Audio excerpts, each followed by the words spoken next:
BC news के doctors.com में मैं ऋषा आपका स्वागत करती हूँ। जिस तरीके से आप सभी को पता है कि इस doctors.com के जरिए हम आपको स्पेशलाइज्ड डॉक्टर से मिलाते हैं और वो हमें बहुत सारी बीमारियां और उनके निवारण के बारे में बताते हैं। तो ऐसे ही एक बहुत ही मशहूर नागपुर की हॉस्पिटल से अभ्युदय पाइल्स लेजर हॉस्पिटल से आज हमारे साथ है डॉक्टर प्रवीण सहावे सर। सर आपका बहुत बहुत स्वागत है। और सर के बारे में अगर मैं आपको बताऊं तो सर डायरेक्टर है अभ्युदय पाइल्स लेजर हॉस्पिटल के, साथ ही सर ने एमएस जनरल सर्जरी में किया है। अगर सर की बात करें तो सर ने बहुत सारे अवार्ड्स लिए हैं, almost 35 national and state level awards sir के नाम हैं, जिनमें सुश्रुत अवार्ड, उसके बाद ब्रांड एम्बेसडर ऑफ बीम जो चाइना से उन्हें मिला है, उसके बाद केंद्रीय मंत्री गडकरी द्वारा इन्हें सकाल एक्सीलेंस अवार्ड मिला है, साथ ही best Ayurvedic surgeon of India से भी सर को नवाजा गया है, अहिल्या रत्न अवार्ड से भी सर को नवाजा गया है और best piles laser surgeon of Maharashtra इस अवार्ड से सर को 3 बार नवाजा गया। मतलब लगभग कंटिन्यूस 3 साल सर को इस अवार्ड से नवाजा गया। एंड सर ऑनर किया आप आज हमारे साथ है, हमारे स्टूडियो में है और बहुत सारी बातें आज हम सर से करेंगे। पर सबसे पहला सवाल सर मेरा आपसे ये है कि आपके हमारे जो दर्शक हैं उन्हें आपके बारे में बताएं। बहुत सारा इंट्रोडक्शन है तो आप दिशा जी ने बता दिया है। आपका काम आपकी पहचान दिलाता है। और कुछ साल पहले हमने एक छोटा सा पौधा लगाया था अभ्युदय पाइल्स लेजर क्लिनिक का। आज पिछले 10 से 12 सालों में उसका एक बड़ा पेड़ बन गया है। और हमारा काम समाज के लोगों की दुविधा को दूर करना है। समाज के में पाइल्स, फिशर, फिशुला इस बीमारी के प्रति जो गलत फहमी है उसको दूर करने के लिए हम लोग निरंतर प्रयास करते रहते हैं। और हमारा यही प्रयास था कि जो एडवांस लेज़र टेक्नोलॉजी है वो भारत में स्पेशली हमारे नागपुर के लोगों को या महाराष्ट्र के लोगों को, गांव के लोगों को, सभी समाज के वर्ग को इसका फ़ायदा हो, इसलिए हमने ये टेक्नोलॉजी लाया और इसका फ़ायदा समाज के सभी लोगों को हो रहा है। और इससे बड़ी बात कोई हो नहीं सकती, क्योंकि इस व्याधि से जो पेशेंट ठीक हो जाते हैं उनका जो मानसिक समाधान है वो हमें हमारा और मनोबल बढ़ाता है कि हम अच्छा काम करें और हमें अच्छी पहचान हमारे इन मरीजों के दुखों को दूर करके ही हमको हुई है, तो इसका समाधान हमको है। बहुत बहुत शुक्रिया सर। जिस तरीके से आप हम आज बात करने वाले पाइल्स के बारे में, तो सर जिस तरीके से हमारे सोसाइटी में मेंटालिटी है कि पाइल्स को बहुत ही मजाक के तौर पर लिया जाता है, वैसे तो वो बहुत ही गंभीर समस्या है और बहुत प्रॉब्लम्स उसके कारण हो सकते हैं, पर लोग उसे यूं ही मजाक में ले लेते हैं। आज इसी टॉपिक पे हम चर्चा करने वाले हैं सर से। सर मेरा सबसे पहला सवाल आपसे ये है कि बवासीर यानी पाइल्स के कारण क्या होते हैं? पाइल्स या बवासीर के जो है मुख्यतः अपने डाइट रिलेटेड कारण मैक्सिमम हमको पेशेंट्स में मिलते हैं। वैसे महिलाओं में अगर हम देखेंगे तो प्रेगनेंसी के बाद महिलाओं में पाइल्स होते हैं। इसका मुख्य कारण होता है कि गर्भाशय का वजन बढ़ना। दूसरा कारण होता है कि गर्भाशय का वजन बढ़ने के साथ साथ शरीर में हार्मोन्स की लेवल बढ़ती है जो कि 10 से 20 गुना ज़्यादा होती है, तो इसकी वजह से कॉन्स्टिपेशन होता है। आयरन का सेवन महिलाएं करती है तो उसकी वजह से कॉन्स्टिपेशन होकर पाइल्स जैसी समस्या होती है। कुछ पेशेंट होते हैं जिनको एब्डोमिनल कुछ प्रॉब्लम्स होते हैं कि जैसे पेट का ट्यूबरकुलोसिस है या कार्सिनोमा या कैंसर है। ऐसे पेशेंट्स में भी किसी कारणवश सिम्टम्स स्वरूप पाइल्स की समस्याएं मिलती है। और अभी तक जो यंग जनरेशन है, मोस्टली 16-17 साल के बच्चे हैं, उन लोगों को भी ये समस्या पाई हुई हमें मिली है, क्योंकि जो डाइट हैबिट लोगों की बदली है, जो हमारा स्पाइसी डाइट, जंक फूड, ये सब खाना, ये सब समस्याएं हमारे पाइल्स की समस्याओं को तैयार करती है। सर जिस तरीके से आपने बताया कि पाइल्स के रीजन क्या है, मैं पूछना चाहती हूँ कि अगर किसी इंसान को पाइल्स हो गया है या बवासीर हो गया है तो उसका निदान मतलब किस तरीके से किया जाता है? एक्चुअली पाइल्स को लोग इतना सीरियसली तभी लेते हैं जब कभी ब्लीडिंग दिखता है या कुछ होता है। जैसे आपने अगर एक मूवी देखी होंगी तो काफ़ी मूवी में पाइल्स को लेके मजाक किया जाता है। मुझे आज भी वो डायलॉग याद आता है। एक बॉडीगार्ड नाम की मूवी आई थी बीच में, जिसमें बॉडीगार्ड खड़े रहते हैं और जिनके वो बॉडीगार्ड रहते हैं जिस हीरोइन के, तो जब टीचर आते हैं तो सब लोग खड़े रहते हैं और फिर बैठ जाते हैं। तो फिर वो बॉडीगार्ड जो खड़ा रहता है वो बोलता है कि सर मैं बैठ नहीं सकता क्योंकि मैं बॉडीगार्ड हूँ। तो उसको चिढ़ाने के लिए एक दूसरा व्यक्ति बोलता है कि क्यों, आपको पाइल्स है क्या? तो एक्चुअली लोगों को सीरियसली होना चाहिए। पाइल्स जैसी समस्या लोग सालों साल उसको पेलते हैं और उसकी वजह से क्या है कि बहुत सारे कॉम्प्लिकेशन। पाइल्स के डायग्नोसिस के लिए हम क्या करते हैं कि एक वीडियो रेक्टोस्कोपी नाम की जांच करते हैं, ओके। जिसको दूरबीन के माध्यम से जांच किया जाता है, हम्म। जिसमें कौन सी स्टेज है, कितने पाइल्स है, ओके। इसका इलाज किया जाता है। जैसे फर्स्ट ग्रेड के अगर पाइल्स है जिसमें से ब्लीडिंग होता है, तो इसमें सिर्फ हम लोग मेडिसिन से ही इसका इलाज कर सकते हैं। सेकंड स्टेज होती है जिसमें मस्से मोशन करते समय बाहर आते हैं, उसका इलाज कुछ मेडिसिन या लेजर ट्रीटमेंट है उससे किया जाता है। और थर्ड स्टेज जो होती है जिसमें मस्से बाहर आते हैं और उसको अपने आप अंदर वो जाते नहीं है, उसको हाथ से अंदर डालना पड़ता है। तो ऐसे स्टेज में लेजर ट्रीटमेंट से वो ठीक हो सकते हैं। और जो फोर्थ स्टेज होती है उसका जो उपचार है वो एडवांस लेजर से किया जाता है। तो फर्स्ट स्टेज फोर्थ स्टेज के जो पाइल्स या मस्से होते हैं उसको जो ट्रीटमेंट है वो लाइन ऑफ ट्रीटमेंट अलग रहती है। तो इसका जो डायग्नोसिस है हम लोग एक दूरबीन के माध्यम से करते हैं। और इसलिए कोई भी अगर प्रॉब्लम होती है, मोशन में पेन होता है, दर्द होता है, ब्लीडिंग होता है, तो उसका डायग्नोसिस निदान सही समय पर होना उतना ही आवश्यक है। सर, जिस तरीके से आपने अभी लेजर ट्रीटमेंट के बारे में बताया, तो मैं जानना चाहूंगी कि ये लेजर उपचार पद्धति के फायदे क्या है, किस तरीके से ये पाइल्स की ट्रीटमेंट में कारगर साबित हो सकती है। लेजर एक मैं कहना चाहूँगा कि आज की पाइल्स चिकित्सा पद्धति में एक वरदान साबित हुआ है। ओके। लेजर ऐसी समस्या को दूर करता है जिसमें पहले पेशेंट को पाइल्स जैसी ट्रीटमेंट के लिए ज़्यादा समय तक एडमिट रहना पड़ता था। इसमें कोई चीरफाड़ नहीं होता, कोई टाका नहीं होता, कोई घाव नहीं होता, और पेशेंट को ज़्यादा समय तक एडमिट रहने की भी आवश्यकता नहीं है। इसमें पेशेंट वॉक इन आता है और सेम डे या फिर दूसरे दिन डिस्चार्ज होकर घर जा सकता है। हमारे यहाँ पर मोस्टली सैटरडे को पेशेंट ऑपरेट करते हैं, संडे को आराम करते हैं और मंडे अपना ऑफिस ज्वाइन करते हैं। तो इससे हमारा समय बचा, पैसा बचा, और लोगों को जो डिस्कम्फर्ट हो रहा था पहले पाइल्स का ऑपरेट करने के बाद पेशेंट को 1 महीना घर में बैठना पड़ता था। अच्छा। ये समस्या नहीं होती। पाइल्स से आपका लेजर ट्रीटमेंट करने के बाद पाइल्स का, इसमें जैसे पहले इनकॉन्टिनेंस जैसी समस्याएं होती थी, वहाँ के मांसपेशियों का नियंत्रण जाता था। इसमें कोई काटपीट नहीं, कोई चिरफाड़ नहीं और कोई टाका नहीं है। इससे आपको जो डिस्कम्फर्ट है वो कुछ भी नहीं होता और पेशेंट को जो कॉम्प्लिकेशन सर्जरी की है वो नहीं होती। सर, हम जब बात करते हैं कि फिस्टुला बगंदर की, तो मैं ये जानना चाहूंगी कि ये क्या होता है और उसका उपचार किस तरीके से किया जाता है। Actually most of the patients को ये पता नहीं होता है कि मुझे वहाँ पर हुआ क्या है। पाइल्स एक ऐसी बीमारी है कि सबको पता होता है कि कुछ भी अगर वहाँ प्रॉब्लम होता है तो मुझे पाइल्स हो गया, तो अपने फ्रेंड्स को पूछ लेता है, यार मैंने ऐसी दवाई ली थी, आप भी ले लो। तो मोस्ट ऑफ द पेशेंट्स डर के मारे या लज्जा के मारे डॉक्टर्स को दिखाने के लिए नहीं जाते, वो अपने आप मेडिसिन ले लेते, किसी ने बताया, कुछ ले लिया। तो मोस्ट ऑफ द कोविड के बाद हमने अभी देखा है कि पेशेंट्स में ये समस्याएं बढ़ी हुई है। तो फिस्टुला एक ऐसी बीमारी है कि जहाँ पर गुदभाग में कभी भी फोड़ा या फुंसी होती है तो उस फुंसी के द्वारा पस निकलता है। तो उस पस को अगर चीरा देके बाहर नहीं निकाला तो वो पस संडास की जगह खुलता है, इसको फिस्टुला कहते हैं या भगंदर कहा जाता है। अब इसके जो है वो 2 प्रकार होते हैं, एक होता है हाई एनल फिस्टुला और एक होता है low anal fistula. High anal fistula यानी वह संडास की जगह अंदर बहुत दूर तक फैला हुआ रहता है। कभी कभी यह फिस्टुला महिलाओं में योनि मार्ग तक फैला रहता है, पुरुषों में स्क्रोटम तक फैला हुआ रहता है, कभी कभी पेट तक फैला हुआ रहता है, इसको हाई एनल फिस्टुला बोलते हैं। और लो एनल फिस्टुला जो होता है वो वही भाग तक सीमित रहता है। तो इसका ट्रीटमेंट जो है वो फिस्टुला का टाइप देख के हम लोग करते हैं। फिस्टुला के लिए सबसे पहले तो हम लोग कुछ मेडिकेशन है उसका उपचार करते हैं। अगर फोड़ा है, वहाँ पस है, तो उसका चीरा देके वो पस को ड्रेन करते हैं। इसके अलावा फिस्टुला में हम लोग एडवांस लेजर थेरेपी करते हैं, जिसमें किसी भी प्रकार की काटपीट नहीं होती है। और फिस्टुला का जो एक्सटर्नल ओपनिंग होता है वहाँ से इंटरनल ओपनिंग तक हम लोग लेजर के द्वारा उपचार करते हैं और उस फिस्टुला की ट्रैक को लेजर के द्वारा जलाया जाता है। इसमें कोई काटपीट नहीं होती है, ज़्यादा दिन तक एडमिट रहने की भी आवश्यकता नहीं है, ड्रेसिंग के लिए रोज आने की भी आवश्यकता नहीं है। और इसमें फिस्टुला का जो पूरा ट्रैक्ट है वो पूरा कोलैप्स हो जाता है। इसके द्वारा अगर हम लोग उपचार करते हैं तो फिर से होने के चांसेस भी कम होते हैं।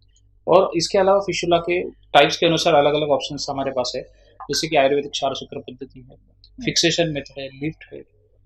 तो हम लोग फिस्टुला का ट्रैक कितना बड़ा है, कौन सी टाइप का है, उसके अनुसार उसका ट्रीटमेंट प्लान करते हैं। मतलब हम कह सकते हैं कि कहीं ना कहीं सेफली जो है वो इसका उपचार हो सकता है। सर, मैं ये जानना चाहूंगी क्या फिशर में ऑपरेशन करना जरूरी है।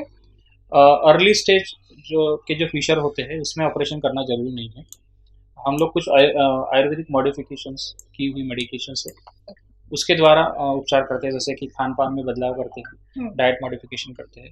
दूसरा, उनको लोकल वहाँ पर लगाने के लिए कुछ ऑयल देते हैं या मात्रा बस्ती थेरेपी करते हैं, जिससे ऑपरेशन करने की ज़रूरत नहीं पड़ती है। और किसी किसी पेशेंट में अगर क्रोनिक फिशर कन्वर्ट हो गया है, जैसे फिशर के भी दो टाइप होते हैं। एक होता है पहला फिशर जिसको एक्यूट फिशर बोलते हैं, जो कि अभी अभी कुछ दिनों से तैयार हुआ है। और क्रोनिक फिशर होता है जो कई सालों से चलता हुआ आया है।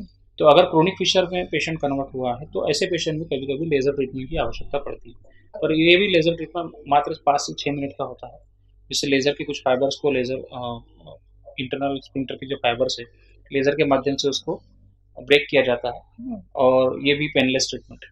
ओके सर, जिस तरीके से हमने लेजर ट्रीटमेंट की बात की, तो मैं आपसे ये सवाल पूछना चाहती हूँ कि लेजर कॉस्मेटिक गायनेकोलॉजी उपचार ये क्या होता है? कॉस्मेटिक गायनेकोलॉजी एक नया फील्ड है और बहुत सारे हमारे जो मरीज हैं उनको इस बात का पता भी नहीं होता कि ऐसी भी कोई फील्ड होगी। ओके।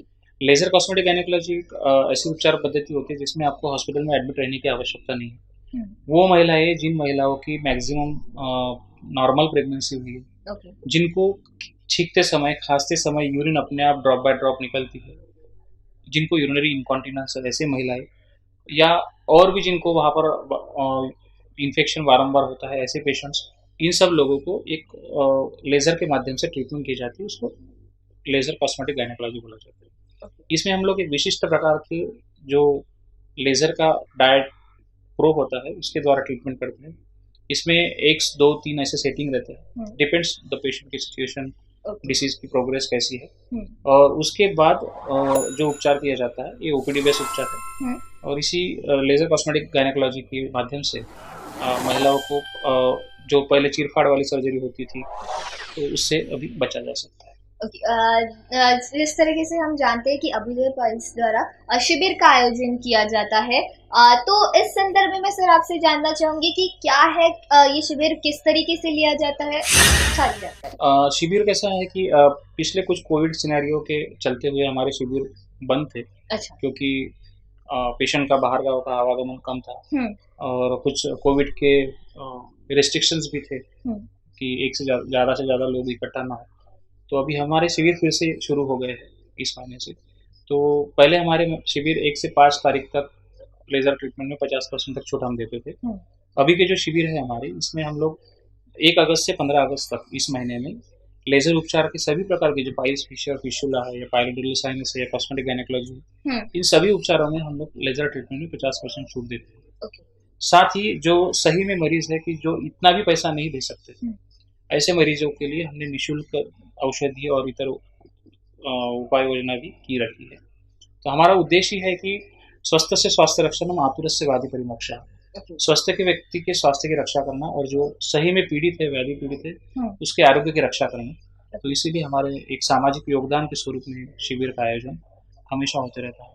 वर्ल्ड पाइल्स डे रहता है 20 नवंबर को, उस समय भी हमारे निःशुल्क शिविर का आयोजन रहता है। और अभी इस महीने में 1 अगस्त से 15 अगस्त तक हमारा शिविर चल रहा है और इसका लाभ मरीज जो है ले सकते हैं। मतलब निश्चित ही ये बहुत ही अनूठी पहल है अभ्युदय पाइल्स द्वारा, जिसका मैं तो बहुत ज़्यादा इसकी तारीफ करती हूँ, क्योंकि बहुत ऐसे मरीज होते हैं जो आर्थिक स्थिति उनकी अच्छी नहीं होती है, पर फिर भी मतलब उन्हें ऐसी कोई बीमारी हो गई तो उस वक्त अभ्युदय पाइल्स एक महत्वपूर्ण भूमिका अदा करता है और उन मरीजों को उपचार के लिए बहुत ही अच्छे शिविर का आयोजन करता है। तो ये सच में एक सराहनीय कदम है सर, जिसकी मैं सच में प्रशंसा करती हूँ।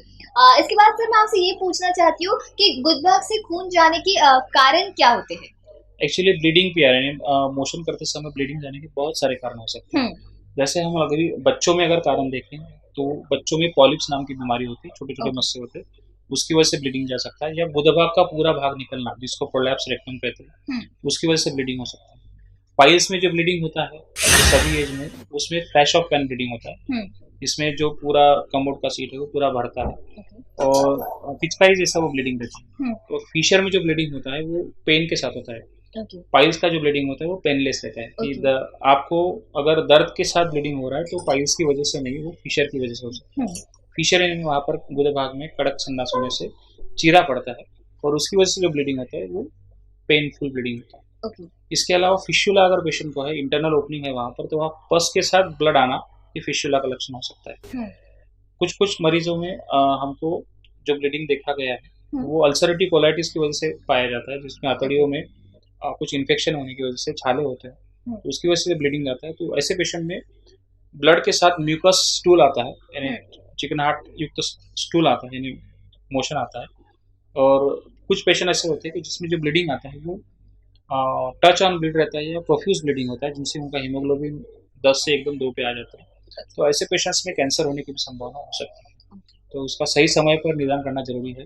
जैसे अगर ऐसे पेशेंट्स ओल्ड एज पेशेंट है तो उनमें हम लोग कोलोनोस्कोपी एडवाइस करते हैं, जिससे पूरी अतड़ियों की जांच होती है और उसके द्वारा उसका सही निदान जो है वो किया जाता है। सर, आयुर्वेदिक सूत्रा, इसके बारे में मैं आपसे जानना चाहती हूँ कि ये क्या है? आयुर्वेद क्षार सूत्र ये प्राचीनतम चिकित्सा पद्धति है। ओके। आज से हजारों साल पहले आयुर्वेद में पाइल्स के लिए, फिशुला के लिए और भी तमाम सारी बीमारियों के लिए क्षार सूत्र चिकित्सा पद्धति का उपयोग किया जाता था और आज भी वो उतना ही सत्य है। जैसे फिशुला जैसी बीमारी अगर हम लोग देखते हैं तो उसमें मल्टीपल टाइम्स या बार बार रिकरेंट फिशुला होता है। बार बार मरीजों को ऑपरेशन करने के बाद फिशुला कुछ पेशेंट्स में पाए जाते हैं। तो ऐसे पेशेंट्स के लिए क्षार सूत्र एक वरदान है। इसमें आयुर्वेदिक कुछ मेडिकेशन रहती है, एक थ्रेड रहता है जिसको मेडिकेटेड सेटॉन बोलते हैं और उसमें कुछ मेडिकेशंस लगाई जाती है, जिसमें अपमार्ग क्षार है, स्नुही क्षीर है, स्नुही प्लांट रहता है, उसका दूध लगाया जाता है और हल्दी टर्मरिक जो अपन घर में यूज करते हैं उसका कोटिंग दिए जाते हैं, लगभग 21 कोटिंग दिए जाते हैं उस थ्रेड पे और उस थ्रेड को क्षार सूत्र कहा जाता है और क्षार सूत्र को हम फिशुला में यूज करते हैं। जैसे जो फिशुला के मरीज है, जैसे आयुर्वेद में हजारों साल पहले बोला गया है कि क्रूश दुर्बल भीरु नाम नाड़ी मर्मा सुता से क्षार सूत्री न काम सिद्धात न तु शस्त्रेण बुद्धिमान। मीन्स जो लोग ऑपरेशन करने से डरते हैं, जो क्रूश है, जो दुर्बल है, ऐसे व्यक्तियों को क्षार सूत्र का विधान उस समय हजारों साल पहले बताया था। आज भी हमारे यहाँ ऐसे पेशेंट्स मिलते हैं कि जो ऑपरेशन से डरते हैं। तो यह क्षार सूत्र पद्धति और ओपीडी बेस्ड ट्रीटमेंट है, इसमें आपको एडमिट रहने की भी आवश्यकता नहीं है, ओपीडी में ही आपको ये ट्रीटमेंट किया जाता है और इससे क्षार सूत्र से फिशुला जो है, जो बार बार होता है, ऐसे बीमारियों से आप बच सकते हैं और इससे कोई साइड इफेक्ट नहीं है और काफ़ी अच्छी सुविधा है। सर, जिस तरीके से आपने बताया कि पाइल्स का अगर प्रॉपर ट्रीटमेंट ना किया जाए तो ये गंभीर समस्या है। जिस तरीके से लोग पाइल्स को मजाक में लेते हैं, उसे मजाक में ना लेते हुए लोगों को ये समझना चाहिए कि ये सच में एक बहुत ही गंभीर बीमारी है। इसी के चलते सर, मैं आपसे ये पूछना चाहती हूँ कि आप हमारे दर्शकों को क्या संदेश देंगे, जिस तरीके से हमारी सोसाइटी में बहुत सारे मजाक बनाया जाता है पाइल्स को लेके, उस चीज को लेके, और पाइल्स का ट्रीटमेंट कैसे किया जाए, या फिर अगर आपको पाइल्स होता है तो डरने की जरूरत नहीं है और ना हिचकिचाने की जरूरत है, इस बारे में आप दर्शकों को क्या कहना चाहेंगे? एक्चुअली दिशा जी, बहुत अच्छा सवाल पूछा और मेरा एक सबसे अच्छा और फेवरेट सवाल रहता है कि जाते जाते आप दर्शकों को सूचित कर दे, कुछ आप अच्छा मैसेज दे ताकि वो ये होने वाली बीमारियों से बच जाए। तो सबसे पहले दर्शकों को बताना चाहूँगा कि आपको गुदे भाग में होने वाली जो भी बीमारी है उसका निदान सही समय पर सही डॉक्टर से करवाएं। दूसरा, आपका मोबाइल का यूज़ कम करें, मोस्टली टॉयलेट में। मैंने देखा है कि बहुत सारे हमारे मरीज मोबाइल में आधा आधा घंटा बिजनेस चैट या जो भी है उनका काम करते रहते हैं, तो वो आदत छोड़ दे। मैक्सिमम आपका टॉयलेट में समय 3 मिनट से ज़्यादा नहीं होना चाहिए। उस समय आपने आपका जो कमोड अगर आप यूज़ करते हैं तो उसमें कुछ प्रिकॉशंस लेनी चाहिए कि आपके पैर के नीचे आपने एक स्टूल रखना चाहिए, सो दैट आपका जो एनल एंगल है और जो मलभाग के द्वारा, मल द्वार के द्वारा जो मल निकलता है उसका एंगल सही होना चाहिए ताकि आपको कॉन्स्टिपेशन जैसी समस्याएं ना हो। और नेक्स्ट आपको ये संदेश है कि आपके खान पान पर ध्यान रखें, अनावश्यक काढ़ा भी सेवन ना करें। काढ़ा का सेवन आप किसी भी आयुर्वेदिक डॉक्टर की सलाह से लें। नहीं तो हमने देखा है कि पित्त प्रकृति में बहुत सारे लोगों को काढ़ा लेने से पाइल्स जैसी समस्या हुई है। जिनको रिसेंटली कोविड हो चुका है, कोविड की वजह से एडमिट थे या घर पे ही थे, ऐसे पेशेंट्स को भी ये समस्याएं हुई है। तो उनका पोस्ट कोविड आप एक बार जरूर आपके पाइल्स स्पेशलिस्ट डॉक्टर से आपका लोकल एग्जामिनेशन करना जरूरी है। और तीखा मिर्च मसालेदार नॉनवेज का सेवन कम करे तो अच्छा है। और खाने में हरी सब्जियों का सलाद, ज़्यादा से ज़्यादा पानी ले तो ये काफ़ी अच्छा फ़ायदा होगा। और आंवला एक ऐसी वनस्पति है, आंवले का मुरब्बा, जिनको डायबिटीज़ है वो नहीं खा सकते, पर आंवले का मुरब्बा अगर आपके खाने में आप रोज़ नियमित सेवन करते हैं तो आपका आंवला ये आयुष्य है, रस्य है और रसायन है, और रसायन होने की वजह से आपकी आयु को बढ़ाता है और आपकी इम्यूनिटी को बढ़ाता है। साथ ही साथ पेट की जितनी भी बीमारियाँ हैं उसको आप प्रिवेंट कर सकते हैं। तो सुखी रहिए, स्वस्थ रहिए और आयुर्वेद को अपनाएं। धन्यवाद।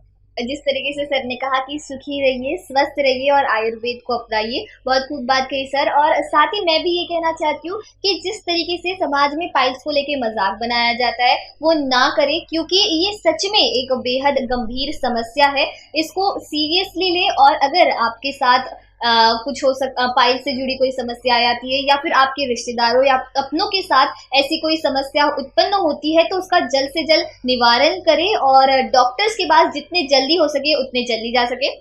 तो बहुत बहुत शुक्रिया सर आपका कि आज आप हमारे स्टूडियो में आए, बहुत सारी बातें हुई। दर्शकों को आपको एक बात बताना चाहती हूँ कि सर के साथ ये हमारा पहला ही सेशन था। इसके बाद भी और भी बहुत सारे ऐसे सेशन सर के साथ होंगे जहाँ पे बहुत सारी बातें सर के साथ हम लोग करेंगे, पर फिलहाल अभी हमारे पास समय कम है, इसके चलते हमें आज का ये सेशन यही समाप्त करना पड़ता है। फिर एक बार आपका बहुत बहुत शुक्रिया सर। और आज के हमारे doctors.com में फिलहाल इतना ही। BCN न्यूज से जुड़े रहने के लिए, बहुत सारी अन्य खबरों से जुड़े रहने के लिए देखते रहिए BCN न्यूज। नमस्कार।